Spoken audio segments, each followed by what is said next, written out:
berarti sebenarnya aman ya saat hamil itu kita ke dokter gigi? Tidak masalah. Mungkin itu yang sekarang sering kadang-kadang kadang-kadang pasien-pasien itu mereka yang saya kadang sedih, mereka beranggapan kalau pas lagi hamil tidak boleh berobat karena takut nanti kenapa-napa bayinya atau segala macam. Sebenarnya kalau misal pun dia datang ke dokter gigi, kita pasti akan memakaikan bahan yang aman buat ibu, aman buat janin. Kita tidak akan mungkin melakukan hal-hal yang sedikit ceroboh, tapi tidak, hampir keseluruhan sih bahan yang ada di kami aman. Oke. Kalau untuk mencegah karang gigi itu sendiri, ada makanan atau minuman yang perlu dihindari gitu dokter? Biasanya sih makanan dan minuman, kalau misalnya karang gigi sih hampir semua makanan dapat menyebabkan karang gigi. Kalau misalnya ada penumpukan makanan itu kembali ke plak. Kalau misalnya kalau untuk yang bolong, karies, mungkin yang harus dihindari itu kayak semacam makanan-makanan yang bersifatnya asam, karena sebenarnya yang menyebabkan bolong itu asam. Nah, asam itu bisa dapat dari misalnya minuman bersoda, sport drink, atau jus buah-buahan, atau orang yang mungkin tinggal di suatu tempat tertentu, misalnya kayak di Palembang dia suka makan empek-empek kan, ada cukanya, dan mereka tuh cenderung bukan pakai sendok tapi diuyuk tuh diminum. Itu dia, jadi giginya itu jadi lebih rapuh. Tapi kalau misal untuk karang gigi sih kalau asam tidak. Berarti makanan yang mengandung asam itu juga nggak bisa disimpulin makanan yang asam ya dok? Iya, karena yang nggak asam pun juga mengandung asam gitu ya? Iya, mungkin dirubah menjadi asam biasanya oleh bakterinya. Kalau merokok gimana dokter?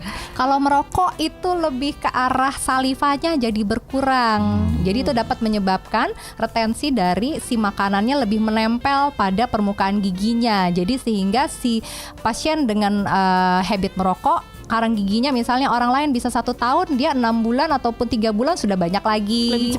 Lebih cepat karena mukosa mulutnya lebih kering. Lagian juga dengan orang yang merokok juga karang giginya bolongnya pun akan lebih cepat, karena kan sebenarnya yang si fungsinya saliva itu sendiri dia sebagai penetralisir asam, barrier untuk si asamnya. Tapi kalau misalnya si asamnya si ludahnya sendiri tidak ada, ya akhirnya ya siapa yang mau melindungi lagi, kecuali kita membersihkannya dengan benar dengan sikat gigi, pasta gigi, ataupun dengan obat kumur itu bisa. Makanya jangan ngerokok dok ya. Oh iya, jangan. Merokok itu nggak bagus. Ya. Jadi healthy people diingatkan merokok itu tidak bagus. Tidak bagus, tidak menyehatkan kantong ya mas. Jangan juga, jangan. Tapi kalau misalnya nih saya bicara, kalau misalnya ada orang yang memang sudah terlanjur merokok terusnya dia berhenti, itu efeknya gimana dok? Ada nggak sih dok sebenarnya sama giginya? Kan katanya ada yang bilang kalau kita dulu 10 tahun yang lalu, 5 tahun yang lalu melakukan kebiasaan yang tidak bagus, efeknya itu jangka panjang katanya baru kelihatan kalau dia berhenti. Di gigi gitu juga nggak sih dok sebenarnya? Kalau di gigi biasanya kalau misalnya kalau kena panas rokok yang kelihatan sih mungkin dari mukosa gusinya dia akan kelihatan warnanya lebih gelap hitam. Terus di giginya juga mungkin giginya akan kelihatan lebih kuning karena panas.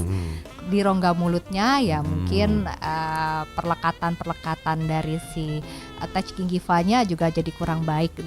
Touch gingiva itu yang ada gusi-gusi yang di antara gigi jadi kurang baik karena panasnya itu. Oh gitu ya.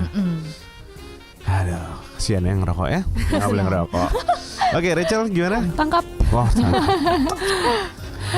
Oke, jadi setelah ngobrol banyak sama dokter ini, kita bisa menyimpulkan bahwa kesehatan gigi itu harus dijaga sejak dini, gitu ya. Jadi dan perlu juga orang tua tahu kalau membersihkan gigi anak itu harus dalam pengawasan. Nggak bisa anaknya dibiarin menyikat gigi sendiri, karena orang tua harus mengecek lagi keadaan mulut si anak itu. Karena anak di bawah umur 6 tahun itu belum mampu untuk berkumur dan membuang air dengan sempurna seperti orang dewasa gitu. Dan memang benar dari dulu tuh kita diingetin untuk membersihkan gigi setidaknya setiap 6 bulan sekali, minimal 1 tahun sekali ya dokter ya? Iya minimal. Oke, begitu aja Mas Adam. Oh begitu aja. Dan lalu dari dokter sendiri ada yang mau ditambahin nggak dok? Ini pesan dan kesan gitu loh. Apa kek dok, ngomong apa kek? Penyiarnya keren gitu, Rachelnya keren. Apa kek dok? Ya tadi mungkin kata Rachel, saya tuh mungkin akan menambahkan aja, bukan cuma 2 kali sehari, jangan lupa flossing. Ya, daripada menggunakan tusuk gigi. Ya, itu lebih banyak membantu. daripada menggunakan tusuk gigi. Itu aja sih. Oke, Kalau- flossing ya dok ya. Iya. Untuk penyiarnya ya saya bersihin karang gigi ya. Ah. Dari awal sampai akhir udah ngincer ya kan, bro, ya. Udah. Jadi kapan datang? Oke, Rachel ada lagi yang mau ditambahin? Udah Mas Adam. Selesai, dokter sudah? Ya sudah. Oke, dokter ini saya mau bilang terima kasih banyak. Terima kasih juga Mas Adam. Luar biasa sekali atas kehadirannya di acara kita. Rachel juga terima kasih banyak. Kita kapan ketemu lagi Rachel? Setiap hari kita ketemu. Mas. Oke, beda lantai doang ya. Iya. Habis ini kita makan ya. Oke Mas. Dan buat Anda semua healthy people, terima kasih banyak. Dokter, terima kasih banyak. terima kasih. Terima Rachel, kasih, Mas terima Adam. kasih banyak juga. Dan buat Anda semua healthy people, tetap healthy.